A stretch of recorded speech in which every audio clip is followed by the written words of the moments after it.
Salut à tous, bienvenue dans The Sustainability Society, un programme qui vous propose d'entendre la voix de ceux qui allient développement durable et innovation. En français dans le son, international dans le ton, avec pour partenaire média The Media Leader, 100% Média Impact. Ce contenu est accessible également en podcast sur les principales plateformes d'écoute. Aujourd'hui, nous plongeons dans le monde fascinant de la mode pour explorer comment l'Afrique redéfinit le jeu. Circuit court, durabilité et tenez-vous bien, rentabilité. Qui dit qu'on ne pouvait pas être tendance tout en préservant notre planète et en soutenant les communautés locales. Notre invitée du jour est Takane Basile, originaire du Lesotho, résidente allemande, la brillante fondatrice également de Taikai. Elle nous parlera de ces initiatives innovantes qui allient design créatif et conscience éthique. Alors, restez avec nous et laissez-vous inspirer par une vision africaine révolutionnaire de la mode durable. Bonjour à tous, bienvenue sur ce nouveau numéro de The Sustainability Society, un numéro exceptionnel. Aujourd'hui, on va parler de mode et exceptionnel parce que nous avons une citoyenne du monde ici présent. Bonjour Takane. Bonjour Michel. Nous nous sommes rencontrés à l'occasion de Demexco que les professionnels du marketing digital connaissent très bien, où tu étais présente et où nous avons eu l'occasion de discuter de durabilité au niveau de l'industrie de la mode et en particulier sur le continent africain, puisque tu as une marque qui s'appelle Taikai, qui est dans le domaine du sport. Peut-être que tu vas nous en parler dans quelques instants, mais surtout tu es devenue une spécialiste dans le circuit court et la durabilité, et tu fais en sorte que ce concept soit rentable, et notamment sur le continent africain. Est-ce que je dis des bêtises ? Oui, non, c'est absolument vrai. Et je disais citoyenne du monde puisque tu es née au Lesotho. C'est bien ça, oui. Tu es résidente en Allemagne. Résidente en Allemagne. Tu es de nationalité anglaise. Tout à fait. Et tu as des origines à la fois espagnoles, anglaises, j'ai oublié quelque chose ? Et Lesotho, oui, non. Et du Lesotho, pardon, oui, j'ai oublié également le Lesotho, et tu parles 6 langues, dont le français, et tu nous fais le plaisir et l'amabilité de t'exprimer dans cette langue aujourd'hui.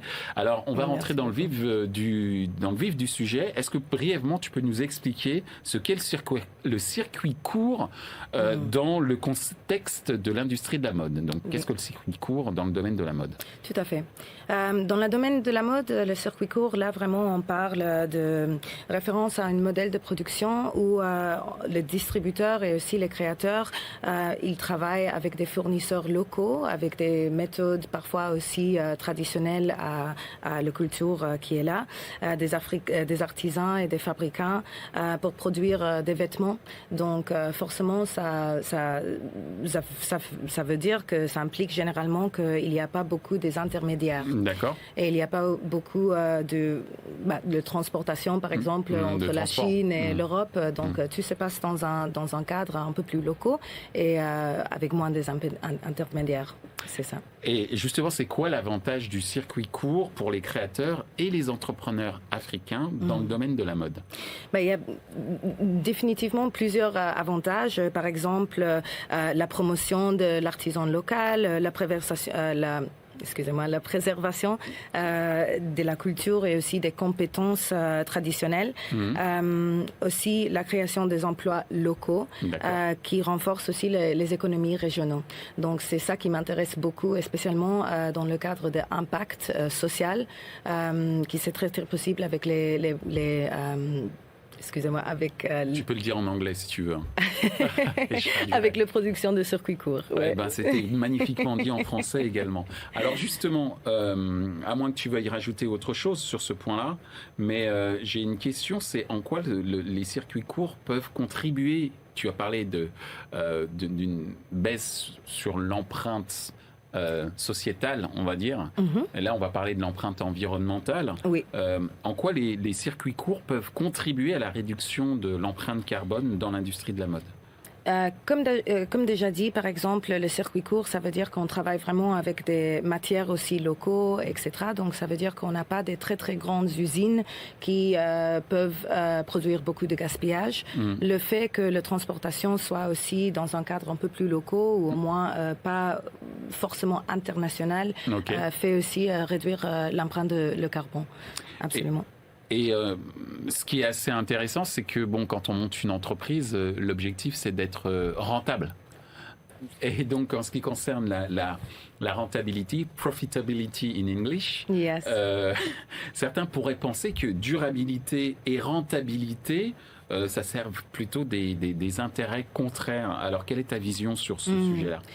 En fait, je pense que cette vision qu'il y a une contradiction entre la rentabilité et la durabilité, ça vient vraiment d'une manière de penser où on est en train d'essayer d'avoir le plus grand marge de profit possible. Mais est-ce que c'est ça vraiment avoir de l'intégrité et de respecter, par exemple, les cultures, les citoyens du monde et aussi l'environnement? Pour moi, le succès devrait être défini dans un autre manière. Il fallait une autre perspective.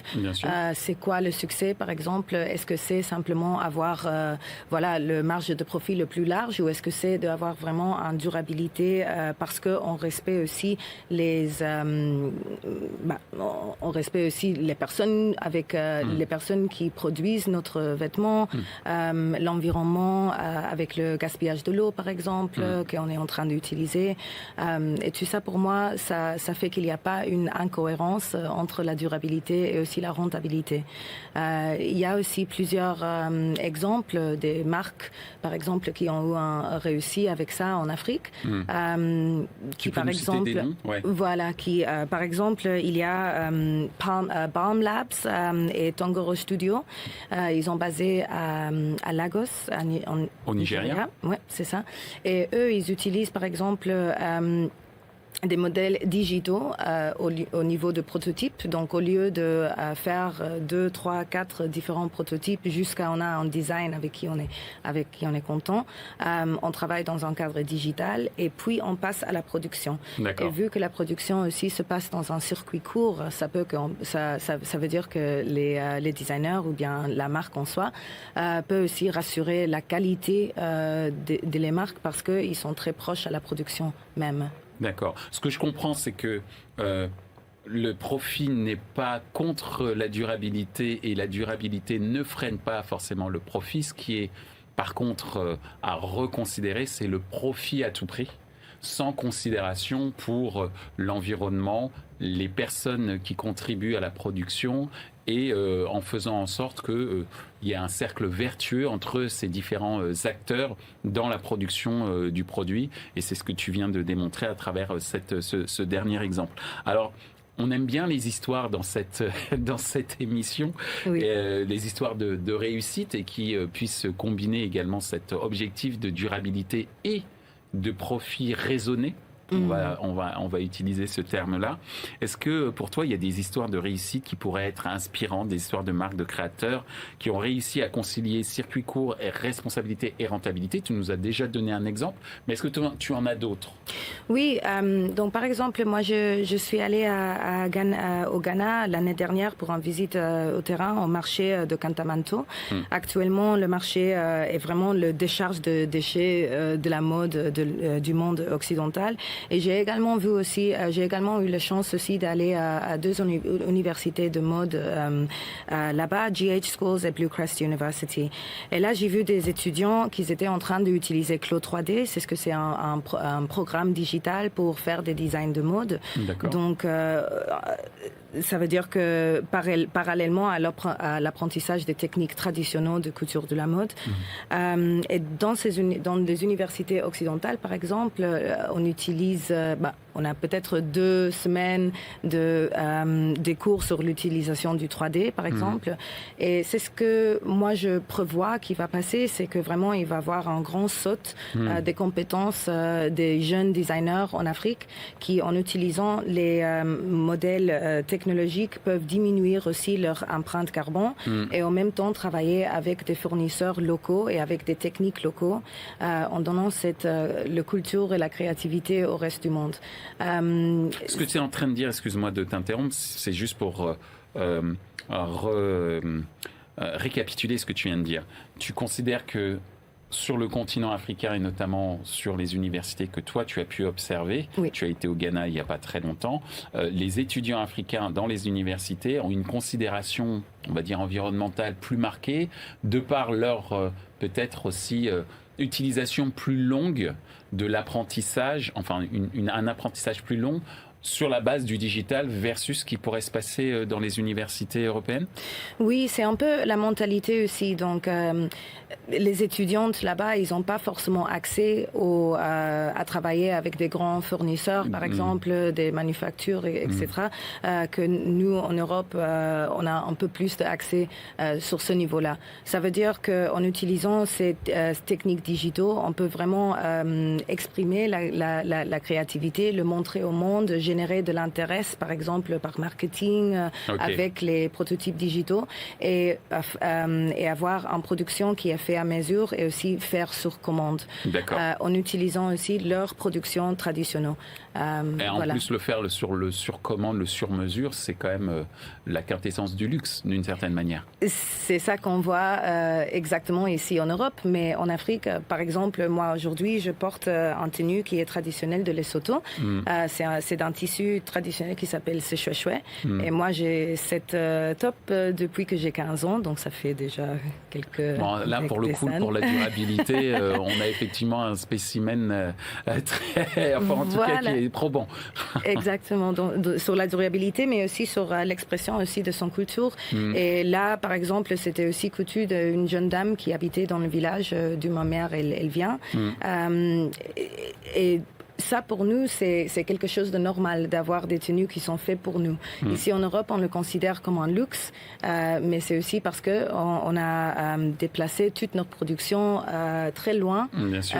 Donc, c'est-à-dire qu'en fait, c'est en série en plus, qui ne sont pas individus, qui ne sont pas individuels et pas avec tes propres goûts, par exemple. Donc, moi, je le voulais avec un peu les armes comme ça, par exemple. Donc ça, c'est la tenue que tu portes, tu l'avais déjà à l'âge de 15 ans, c'est ce que tu as dit? Oui, en fait, je l'avais à l'âge de 14. Mais oui.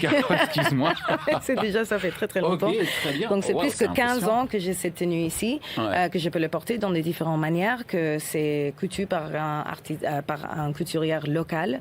Et ensuite, en utilisant aussi les techniques digitaux, cette même créatrice, elle pourrait montrer ses designs au monde et avoir des commandes internationales qu'elle pourra produire localement à Lesotho. C'est là la question que j'allais poser, c'est-à-dire qu'effectivement, je comprends tout à fait le fait que le design puisse être fait sur la base d'outils digitaux pour pouvoir monter des prototypes et ensuite pouvoir proposer un vêtement qui sied à chacune des personnes qui souhaitent le porter, avec peut-être une frange différente ou un froufrou différent. Exactement. Oui, voilà.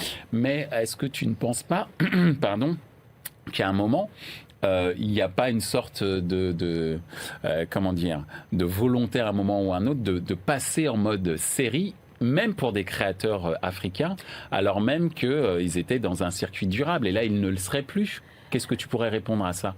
Il serait encore le marché en Afrique des couturiers informels, c'est énorme. Donc j'aime beaucoup cette expression, excuse-moi, je t'interromps à nouveau, c'est couturier informel. C'est très intéressant comme type de concept. Donc tu dis que c'est un métier très présent sur le continent africain. Voilà, c'est un métier très très présent et du coup, eux, ils n'ont pas accès à un stage global pour pouvoir montrer, par exemple, à une étape globale. Par contre, pour faire des séries, c'est tout à fait possible. Quand j'étais à Ghana, par exemple, j'ai fait un test où il y avait une designer de Londres qui m'a passé un design digital pour laisser coudre à Ghana. Et là, je rencontre rencontré une créatrice qui avait un petit studio qui souhaite d'avoir beaucoup plus de commandes pour pouvoir faire des formations avec les filles locales qui n'ont pas de travail, qui n'ont pas des skills, pour les former et avoir une équipe qui n'ont pas les beaucoup compétences. plus Je traduis skill. Merci, qui n'ont pas qui n'ont pas forcément les compétences pour bien coudre. Et donc en fait cette notion de série, d'une certaine manière, tu l'adaptes à ce besoin d'éducation qu'auraient des couturières sur place qui, au lieu de passer par des usines, passeraient par des couturières en formation qui feraient le vêtement en série d'une certaine manière. Qui ferait le vêtement en série. Pas une énorme série, mais en tout cas un type de série. Les énormes séries, ils sont possibles aussi. Il y a plusieurs fabriques, par exemple, au Ouganda, Kenya, au Ghana aussi. Ils ont vraiment des usines où on peut produire aussi des milliers de pièces par mois, par année. Donc ça, c'est tout à fait possible. Mais c'est ce que permet le circuit court, c'est vraiment cette croissance de commencer de petit à expandir beaucoup plus grand. Ouais, mais est-ce que, je me fais l'avocat du diable comme on dit en français, est-ce que justement la finalité de ces créateurs, au bout d'un moment, même si je l'ai bien compris, il y a des couturières informelles, il y a la possibilité de former des couturières ou des couturiers, d'autres couturiers ou couturières informelles, comme on dit, est-ce que d'une certaine manière, secrètement dans la tête des créateurs, il n'y a pas l'objectif que ce soit dans des centaines de milliers d'exemplaires et d'une certaine manière, on parte de la durabilité. C'est un peu ma question de tout à l'heure, mais je la repose à nouveau à travers tes exemples que tu viens de nous donner.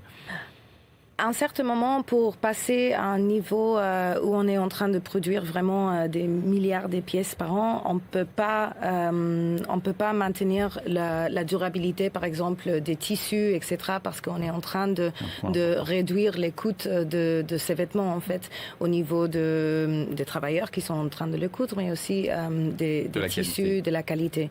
Donc, pour maintenir un certain niveau de qualité, ça reste beaucoup plus aventureuse de rester dans un circuit court. Et encore une fois dit, est-ce que la profitabilité, ça veut dire qu'on a réduit les coûts au moindre niveau possible, ou est-ce que ça veut dire qu'on peut ou est-ce que ça veut dire qu'on peut, avec l'intégrité vraiment de la production et aussi de la qualité de la mode, augmenter le prix, par exemple, avoir des nouveaux marchés où on vend, par exemple, sans nécessairement produire dans une manière de basse qualité, en fait. Oui. Donc, en fait, parce que le fast fashion, c'est vraiment beaucoup de la basse qualité. Donc, c'est ça qui arrive, par exemple, à Kantemanto. Il y a 2-3 tonnes par jour qui arrivent vraiment au marché, et c'est de la fast fashion, de H&M, de Primark, de Shein, etc.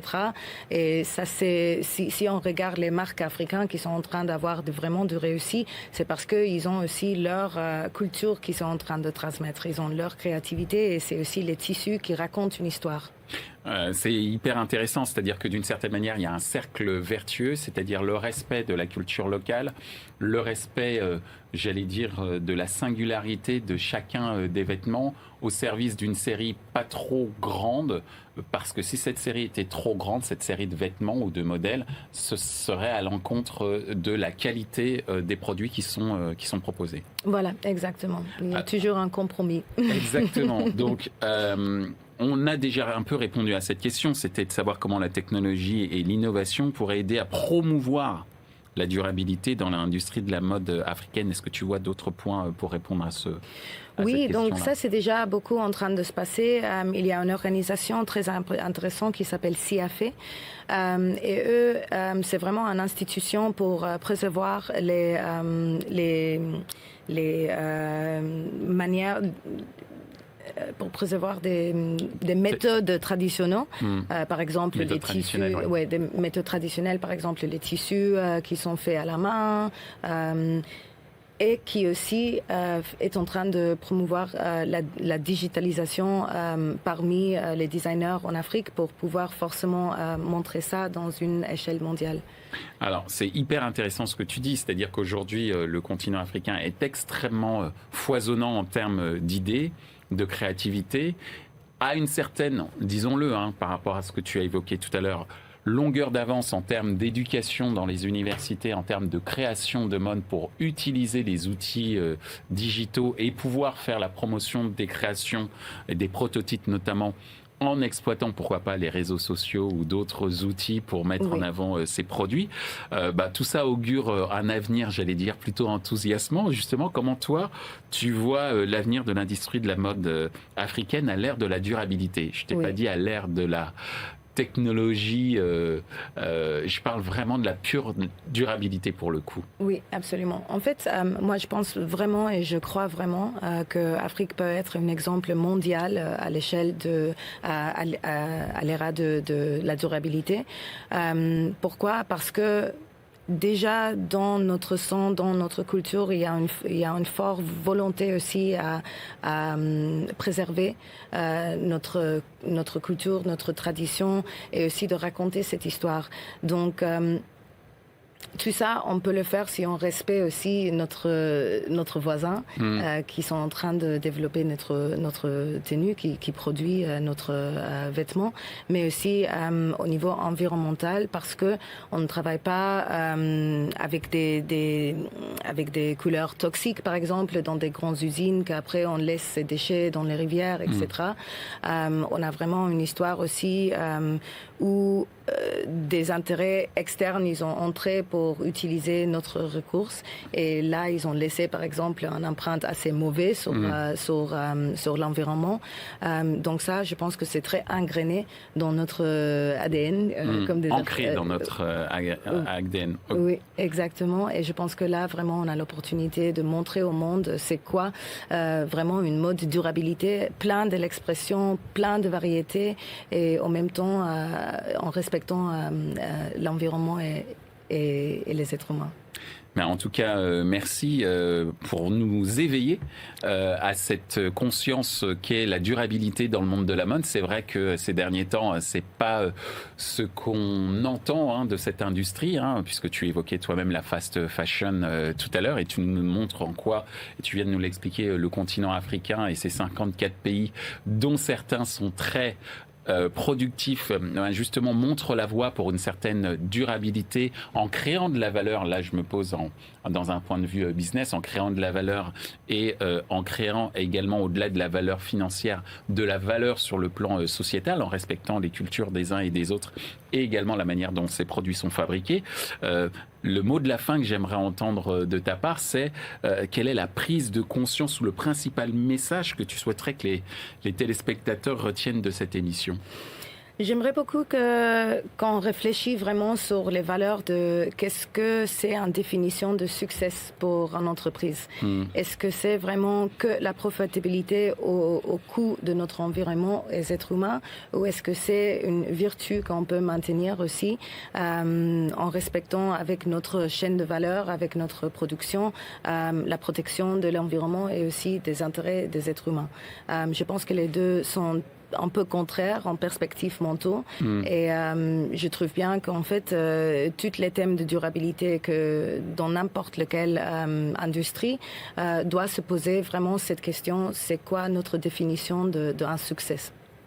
Eh ben, en tout cas, merci beaucoup de nous avoir évoqué ta définition du succès qui est donc le respect au-delà de l'environnement, le respect des sociétés qui composent cet environnement et des sociétés et des personnes qui créent, qui participent à la création en tout cas dans le secteur de la mode. Et par l'intermédiaire des technologies, le continent africain tire son épingle du jeu, en tous les cas, à la possibilité de montrer son pouvoir de créativité, y compris dans le domaine de la mode, où pendant très longtemps, il faut le dire, le continent africain était un petit peu invisible, on peut le dire aujourd'hui, mais grâce aux réseaux sociaux notamment, devient de plus en plus visible et respecté. Je pense notamment à Naomi Campbell qui fait énormément pour rendre visibles les créateurs africains entre autres. Absolument, mais il n'y a pas que Naomi Campbell. Il y a également toi, Takane, qui est venue ici pour nous parler de ton activité. Je ne sais pas si je pourrais me mettre sur le même niveau. En tout cas, en termes de messages et de volonté de porter les bons messages en ce qui concerne la mode sur le continent africain, je pense que tu n'as pas à rougir, en tout cas des messages que tu nous as fait passer aujourd'hui. Donc merci à toi et c'était un plaisir. Et pourquoi pas à bientôt. Et un grand merci pour me recevoir C'était un plaisir de te recevoir sur The Sustainability Society. C'est pas tous les jours qu'effectivement on a une personnalité internationale, c'est ton cas, donc merci à toi. Et un grand merci à vous aussi. Merci. Ainsi s'achève cette émission The Sustainability Society sur l'exemple africain en termes de circuits courts, durabilité et rentabilité. Ce contenu est accessible en podcast sur les principales plateformes d'écoute. Merci à notre partenaire média 100% Média Impact The Media Leader et à notre partenaire opérationnel pour la traduction et sous-titrage via intelligence artificielle, CheckSub. Merci également à l'ensemble des équipes d'Altis Media pour la réalisation de ce programme.